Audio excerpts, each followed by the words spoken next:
The changing of the guard at the tomb of the unknown soldier in Arlington National Cemetery is one of the many roles of the Army's Old Guard.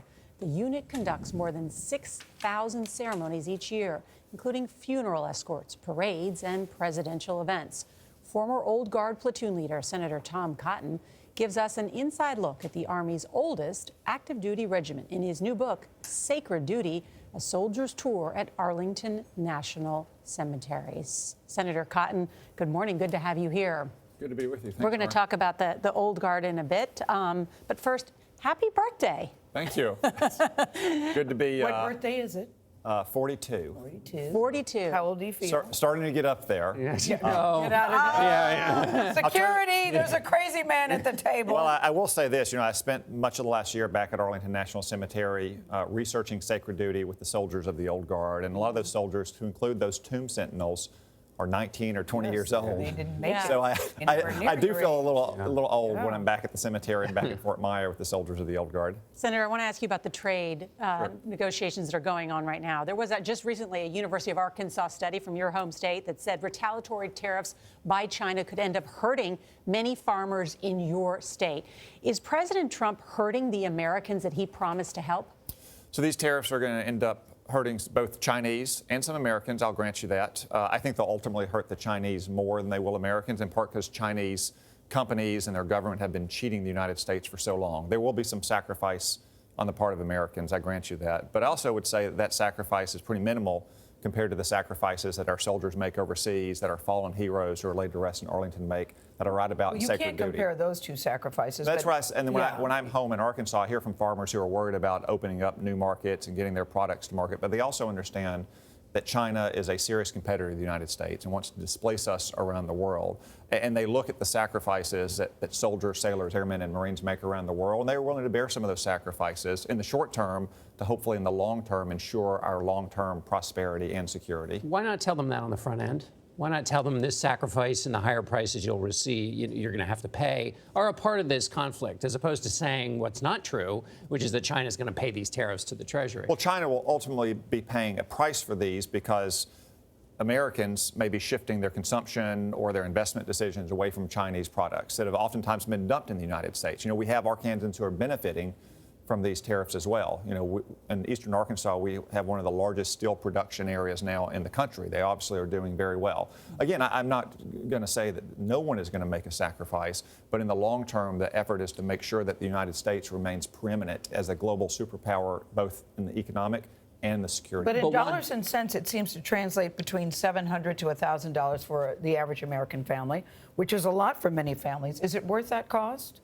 If we remain the world's largest economy and the world's dominant superpower in the short term, I say it is worth that cost. And what I hear from most Arkansans is that they are willing to bear a short-term price. Will it be short-term, though? But why not be straight with that? Because, you have, obviously, Walmart matters a lot in your state, largest retailer in the world, and they say about this hike, they said it's going to create a serious burden on families. And it's just a question of, people don't like politicians because sometimes they don't tell them what's coming.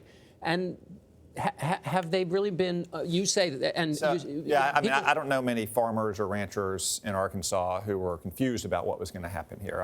They all really? They from the very beginning, from the minute, 200 years ago, we started farming land in Arkansas, knew that overseas markets were vital to their prosperity and to have new markets to sell their crops or their products. But ultimately, they also know that we cannot let China continue to cheat as they have been for 30 years. Mm-hmm. Well, we've talked to farmers who seem to disagree with that, and I'm curious about your definition of short-term. What does that mean, short-term? I hope sooner rather than later. The president said that we were close to having an agreement within the last week or two, and that China started trying to renegotiate the terms of the deal, as they often have done. I think it's the right thing to do is to hold China to the end of their bargain and not give them an easy deal. And I think a lot of people who are criticizing the tariffs now would be criticizing the president if he had struck a bad deal with China last week. Let me ask you about Sacred Duty. It's an extraordinary service that these soldiers provide. You were a part of that. What was the hardest part of that training and being in that part of the service? So performing funerals in the cemetery is a pressure-packed job, is also very humbling. Lieutenant Colonel Alan Keogh is the battalion commander for the battalion that has primary responsibility for the cemetery. He is a veteran of the elite 75th Ranger Regiment. He served 5 overseas combat tours, and he said about his time in Arlington, "I've never felt pressure like this anywhere in the Army." And that's because even though we might perform 20 to 30 funerals a day, over 100 a week, for that family, that is a once-in-a-lifetime moment. That is truly a no-fail, zero-defect mission. Give people some sense of the amazing discipline for the smallest little detail. Yeah, so as I describe in Sacred Duty, soldiers spend hundreds of hours learning their craft, which is different from most of what the Army does, from preparing their uniforms, pressing them, building their medals, shining their shoes.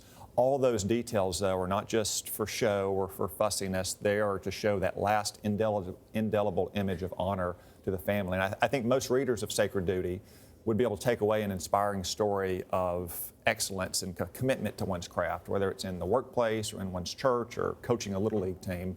That's an inspiring ethos that these soldiers in the Old Guard show for our nation's fallen that I think any of us can apply to our day-to-day life. The time, the care, and the respect that goes into it is really remarkable. And you have one line that says, "History lives inside Arlington gates, but the Old Guard never takes a break from history." Yeah, every single day funerals are happening, Yes. but every single day history is being made as well. Literally the day I turned in the manuscript for this book is the day President George H.W. Bush passed away. So for the next 6 days, I lived that experience with the Old Guard kind of in real time. And as I write about in the conclusion of Sacred Duty, that's one of the rarest events they perform. It's also one of the highest stakes. That's why when I was there, just like today, the Old Guard will train with its sister services regularly to be prepared for a state funeral, because you never know when something like that might happen. Having watched it up close from the side of a grave, it is the most amazing thing, and it's such a testament, and I'm so glad you wrote this book. Thank you, Senator Cotton. Thank you, Senator. Thank you all. Sacred Duty, a soldier's tour at Arlington National Cemetery, goes on sale tomorrow, wherever you like to buy your books.